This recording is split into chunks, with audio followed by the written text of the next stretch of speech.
আচ্ছা স্যার, আমাদের ভালো মধু চেনার উপায় কি?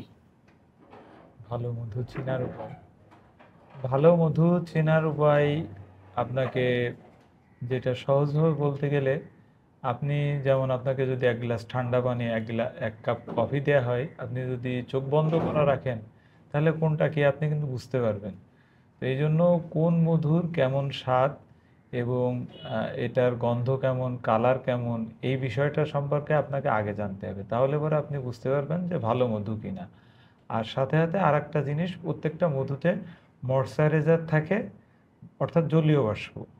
এইটা যে মধুতে ময়শ্চারাইজার কম, মানে অর্থাৎ আমাদের বাংলাদেশের ক্ষেত্রে আপনার সুন্দরবন বাদে মোটামুটি 18 থেকে 21-এর ভিতরে যদি থাকে তাহলে এই মধুটা ভালো গ্রেড, এ গ্রেড মধু। আচ্ছা, মধুর জন্য ভালো সোর্সিং কোন জায়গা থেকে আপনারা সোর্স করেন? ভালো সোর্সিং কোথায় পাওয়া যাবে? বাংলাদেশে হাজার হাজার মৌখামারি আছে।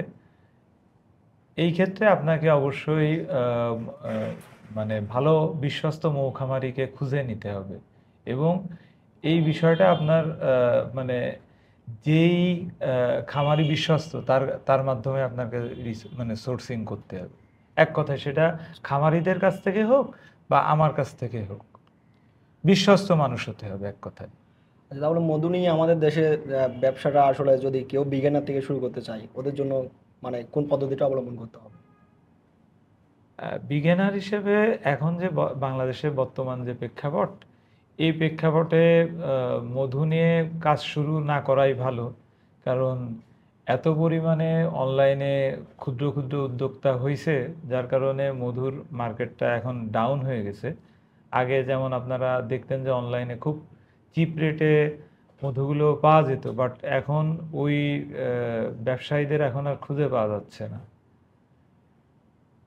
আচ্ছা, তাহলে আহ, আমাদের যে প্রচলিত অনলাইন যে বিজনেস, অনলাইনে অনেকে দেখতেছি বিজনেস করতেছে মধু নিয়ে, তাদের থেকে মধু কেনার সময় আমাদের কোন কোন জিনিসটা খেয়াল রাখতে হবে যেন ঠকে না যায়? ওই যে এর আগেই তো আমি বলছি যে আহ, যেমন বিশ্বস্ত খামারি বা বিশ্বস্ত ব্যবসায়ী, মানে এক কথায় আপনি যার কাছের থেকেই মধুটা নেন সে যেন বিশ্বস্ত হয়, বিশ্বাসযোগ্য। মানে এক কথায় আপনি যদি তাকে যদি বিশ্বাস বিশ্বাসী হন তাহলে তার কাছ থেকে নিতে পারেন। তবে আপনি যেই খাবারটা কিনবেন বা যেই জিনিসটাই কিনবেন এটার সম্পর্কে আপনার আগে জ্ঞান অর্জন করতে হবে। বিষয়টা সম্পর্কে আপনি যদি না বুঝে না জেনে যদি একটা জিনিস কিনে ফেলেন, সেই ক্ষেত্রে আসলে ভালো মধু বা খাঁটি মধুটা বের করা খুব কঠিন।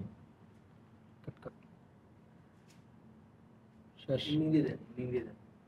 আচ্ছা, তো আব্দুর রহমান ভাই, আপনাকে যথেষ্ট ধন্যবাদ আমাদেরকে সময় দেওয়ার জন্য।